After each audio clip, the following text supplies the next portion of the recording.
Greetings, debaucherers! It's week 3, and this is Voice Guy coming to you without the pristine quality of a radio studio. Instead, coming to you fresh from my cat's favorite urinal, my office. I'm currently on leave from work for sodomizing a cactus. No, that's not quite correct, Ghost Rider. It's actually not correct at all. I'm getting married in a week-ish, and I have the whole week off from work, so I'm sure as hell not going to go back there to do this. Also, nice throwback with the cactus sodomy. It was a favorite reference of Ghost Rider's last year before he learned to get slightly creative, if you want to call it that. Speaking of Ghosty and sodomy with a cactus, my team, All That Yaz, faced off against Ghosty's Drive Monkey Drive. For Ghosty, Yahoo tried to undermine his efforts by the way of Kyle Tucker. On Wednesday afternoon, Kyle Tucker had a fat red X next to his name, meaning Mr. Tucker would not be starting, so Ghosty benched him. It turns out Dusty's got dementia and Kyle Tucker got 3 RBIs that night. I'll leave Dusty Baker alone. The next day, and this is funny, Ghosty got so mad he actually screenshotted this and sent it to me, the petty bitch that he is. Yahoo stated Tucker would be getting a scheduled day off, and he didn't play. Until the 8th inning, where he hit a pinch hit 2-run bomb. Those 5 RBIs would have tied things up between Yazzie and Ghosty. Ghosty's pristine pitching fell apart Sunday with Alex Cobb probably re-injuring his groin or something. He also had 5 relievers going this whole week and only got 1 sold. You know what? Enough with the fucking whining, Ghosty. I beat your ass, or in terms you're more likely to understand, I was the cactus and you got sodomized by me. Okay, let's redact the imagery, but I still win 7-3, so suck it, Needlebutt. Doctor, we gotta be careful. Next, we had Pat's 72-74 A's versus Devon's The Wander Years. For Pat, George Springer knocked 3 bombs, and Aaron Judge blasted 5. His pitching didn't hold up nearly as well, where he only managed to snag the solds category. Devon's team cleaned out the local Costco as they had 13 stolen bags, with 4 coming from Tommy Edman. For pitching, everyone but Gallegos stood out well enough, and Devon was able to smack a 7-3 victory over Pat. Next, we had a knockdown drag-out fight between the hefty boobs in the outfield versus first-place team High and Tight. Sierra's boobs in the outfield, phrasing Ghosty, sure didn't lack support in the offense department. You know, I'm cutting you off, Ghosty. Anyway, Sierra's team took 4 offensive categories and tied bombs. However, Rick's pitching was even more dominant. 70 innings of 1.41 ERA and a sub-.8 whip, adding 9 quality starts and 7 solds, it quite possibly is the greatest pitching performance in Sabermetric debauchery history. Sierra does keep it close, though, in this 5-4 battle in favor of Rick and his team High and Tight. All right. Next, we had Dr. Hoptologist versus Dylan's Rock the Boat. This one gets the Lance Armstrong testy matchup of the week, with 7 categories going up for grabs on Sunday. It's a surprise the Hoptologist took OBP, with Gary Sanchez's elite 154 OBP being the cinder block on a swim team. They tied in runs, OBP decided by less than 10 points, and stolen bases went 2-1. Whip was decided by 300ths, and everything else was almost as close. Joe Musgrove balled out with a double start, nabbing 2 quality starts, and Rock the Vote takes this one 6-3. Yes! Yes! Next we had Fukin versus 108 Stitches. This was another testy matchup as 6 categories were up for grabs going into Sunday. Bo Bichette has started to live up to his first round value with 2 bombs and 2 bags. Don't ask about the OBP though. For Stitchy, her 2 studs at the corners and CJ Crone and Joe Ram led her offense, with 5 combined bombs and a cornucopia of counting stats. Nice job, Ghosty. I guess you've finally gotten above a 3rd grade reading level.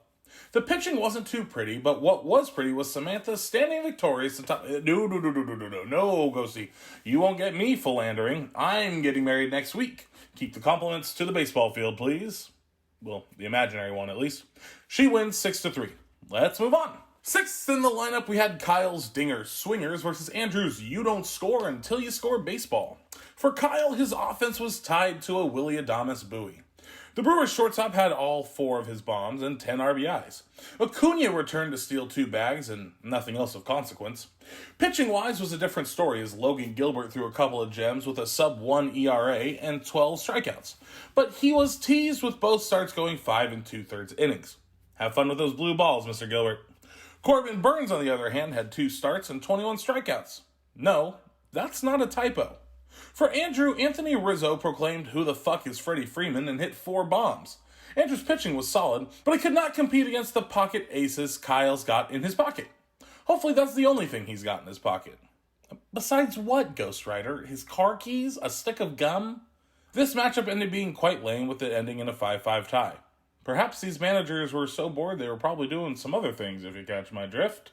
I did a fair bit of masturbating when I was a little younger. I used to call it stroking the salami. Yeah, pounding the old bud. I never did it with baked goods. Ugh. That voice still gives me shivers. Lastly, we have the battle for the linear championship between Dom's Periods United versus Charlie and his Frankie Spanky BBs. Most of Spanky's lineup outside of Juan Soto had a lackluster week. He managed 2 bombs and 2 bags, and, okay, Stanton had a couple bombs. Spanky's pitching staff looked like Tokyo in 1945. What, an overwhelming surplus of used kindling? Alright, bad joke. Dom's team fought back Sunday night with Kyle Schwarber smacking 2 bombs against Scherzer, and 3 for the week. Julio Rodriguez seems to be catching up to a major league pitching, or at least not getting hosed by bad strike 3 calls. The Periods got some gems from their starts, including a great double start from Merrill Kelly, and props to you if you know who the fuck Merrill Kelly is. Dom was able to take this with a stellar pitching performance and timely hitting, winning 8-2. And you know what that means. Dom wins the Trevor Bauer Beat Down of the Week award. I suppose we should suspend the horns for the next 2 seasons. Who cares? Fuck Trevor Bauer. Anyways, enough of Ghosty's topical jokes of questionable quality. It's awards time! First up, we have the Jose Royd Seiko Award, as usual, and it goes to Pat and his 72-74 A's, winning with 12 bombs. Hadouken! Next, we have the Oakland Liquor Store Award. This week, the leader outpaced the pack by a bonkers amount. Devin wins with 13 bags of stolen contraband.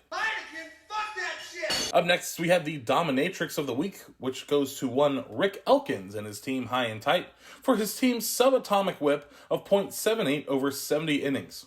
It's impressive. Cue those lashes. What color is my underwear? The Brazzers Choke of the Week award goes to one Charlie and his Frankie Spanky BBs. I suppose it's time you change the team's name to Frankie's Hanky Pankies. Huh? Yeah, no, that wasn't a great joke either. Cue the talent. What are you doing, step bro? Lastly, we have the Debauchery of the Week, which goes to Dom and the Periods United, who also wins the linear title back. Congrats on getting out of the cellar. Say hi to Ghost Rider for me on your way up. Hey-o! Speaking of Ghosty, I will be getting married next Monday, so you will be at the mercy of his recaps, but I'm going to try to find a way to make something special happen to you from the coast of Puerto Vallarta, or however a gringo says it. You'll see how much I get done, and you'll see what I have in store for you next week. But until then, Andrew and I wish you bon voyage as we go off to get married. I mean, celebrate my marriage to a woman. Yeah, totally. Good luck, everyone.